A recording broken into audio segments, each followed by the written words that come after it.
morning. Morning. Good morning. Good morning. So, this is the time that I normally ask about nudges. All right? So I'll ask really quick. Does anybody have a nudge that they would like to share with us today? All right. So, not waiting a long time because I have a nudge out of the Bible I want to share with you today. A story of a guy named Philip. And Philip's kind of like walking around doing his thing in town. All right? And he looks over and there is this Ethiopian guy. And he hears a nudge from the Holy Spirit, and the Holy Spirit tells Philip, hey, you need to go over to this guy. Simple as that. That's what a nudge is. And so Philip walks over to this Ethiopian guy who is reading the Bible. And I'm paraphrasing here, but he's like, hey man, I felt like the Holy Spirit told me to come over here. What's up? He's like, I'm reading this Bible and I don't understand it. I don't understand what is being said here. Can you explain it to me? And Philip's, yes, I can explain it. And the Ethiopian guy, he was reading the story about Jesus. And Philip was able to tell the story of Jesus and say, hey, this is not only just a prophecy that is to come, he has already came here. He's already been here. Let me tell you about him. His name's Jesus. And as they're walking and they're talking, and I have to assume that somewhere in there, he gets to the story of baptism. And as they get to the story of baptism, the Ethiopian guy looks over and says, hey, look, there's water. What's to prevent me from being baptized? Absolutely nothing. Absolutely nothing. So today, that is the perfect nudge, because that is what a nudge is about. It's about changing the course and the destiny of somebody's life just simply by listening to the voice of the Holy Spirit. Simply by being obedient when you hear the Holy Spirit say, hey, you should go talk to this person. Or hey, maybe you should, call this person.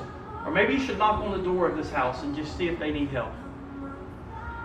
When we're obedient to the Holy Spirit, that's where you see crazy miracles.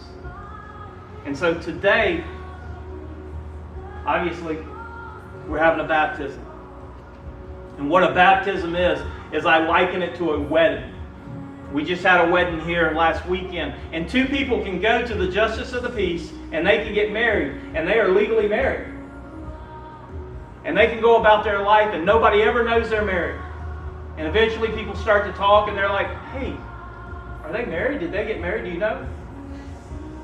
Or you can do like we had last week and have a glorious big event where you invite all your family and you invite all your friends and you put on this spectacular thing and it says, hey, I have found the love of my life that I'm going to spend the rest of my life with. I am so blessed that God has put them in my life, and it is a public announcement to the world of your love for this other person. And that's what we're doing today. Today is a public announcement to the world that we have decided to follow Jesus, that we are going to live out this life of a Christian. And we're declaring it to the world. As the people who are being baptized today get baptized, as we get submerged in the water, that is symbolic of us dying with Christ. Us being buried with Christ and us being raised from the dead with Christ. This is more than a ritual. This is more than just something we do. I have seen crazy miracles take place during baptisms. Some of the greatest miracles that I've ever witnessed in my life took place during a baptism. So, I don't take this lightly. I know that this right here, it's the public decision of following Jesus that changes your life. But when you make that public to the world and you declare it to the world, which we're doing today, there's something special about that. So, if you are planning on being baptized today, if you weren't planning on being baptized today and you want to, come forward. So, yeah. Now this is more than a spectator sport, because you in the audience, I would like for you to begin to pray and speak blessings over everybody up here, because this is going to be an awesome moment. Who's starting? My mom.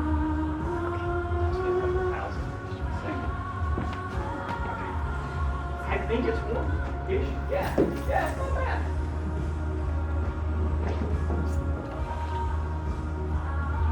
So, the easiest way to do it is just try and keep the shirt around. So, in the Bible, we're commanded to go into all the world, preach the gospel, baptism in the name of the Father, the Son, and the Holy Spirit. We know their names. So,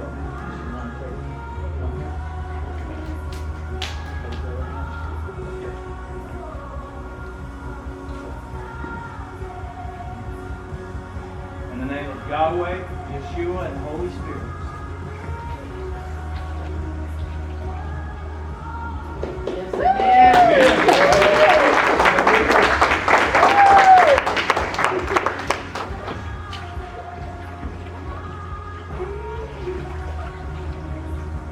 Yeah, it's only warm while you're in it.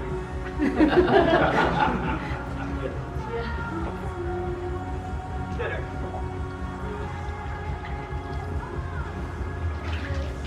But I'm not complaining because it's about 50 degrees warmer than the last one we did. So.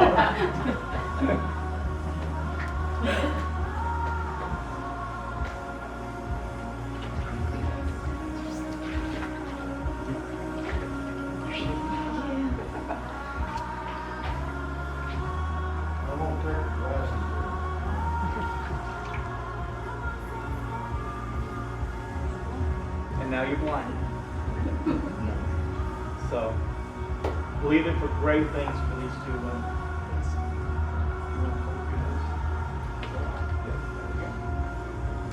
So,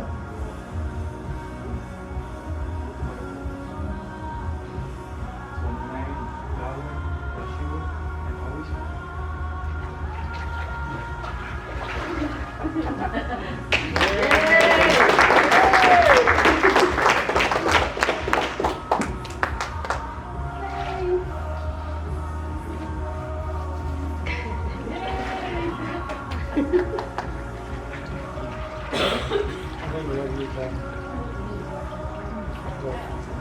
Last chance. Anybody want to go swimming? So, I know this is a little odd, strange, but hey, we've always been called odd and strange. So, not the baptism.